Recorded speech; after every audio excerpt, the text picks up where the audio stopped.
आज राहुल तेजस्वी की मीटिंग के बाद इंडिया गठबंधन में तय होगा सीट बंटवारा। सहनी भी दिल्ली पहुंचे। आज से दूसरे चरण की सीटों पर नामांकन की शुरुआत हो रही है, लेकिन अब तक पहले चरण की सीटों पर भी इंडिया गठबंधन के उम्मीदवारों ने नामांकन नहीं किया। कारण है अब तक सीट बंटवारे का ऐलान नहीं होना, लेकिन आज सब साफ हो जाएगा। राष्ट्रीय जनतांत्रिक गठबंधन में सीट बंटवारे के बाद अब सबकी नजर इंडिया गठबंधन पर है। राष्ट्रीय जनता दल के सुप्रीमो लालू प्रसाद और नेता प्रतिपक्ष दिल्ली में हैं, वहीं कांग्रेस के भी कई प्रमुख नेता दिल्ली में कैंप कर रहे हैं। आज कांग्रेस की केंद्रीय चुनाव समिति की बैठक है। इसके बाद संभावना है कि शाम तक सीट बंटवारे की घोषणा हो जाएगी।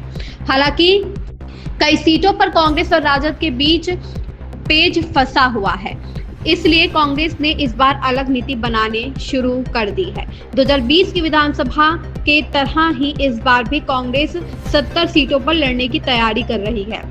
इतना ही नहीं, कांग्रेस ने अपने उम्मीदवारों की सूची भी पूरी तरह से तैयार कर ली है। दिल्ली में केंद्रीय चुनाव समिति की बैठक में इस पर मोहर भी लग जाएगी। सूत्र बताते हैं कि राजद और वामदल अब भी कांग्रेस को 70 सीट देने के लिए तैयार नहीं है। संभावना है कि राउज एवेन्यू कोर्ट में लालू और तेजस्वी की पेशी के बाद इन दोनों नेताओं की मुलाकात राहुल गांधी से हो।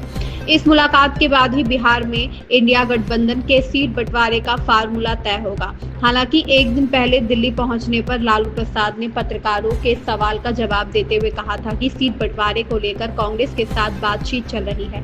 हालांकि राजद और कांग्रेस के कई उम्मीदवारों ने अपने नामांकन की तैयारी भी शुरू कर दी है। जल्द ही वे अपना नामांकन प्रचार दाखिल कर देंगे।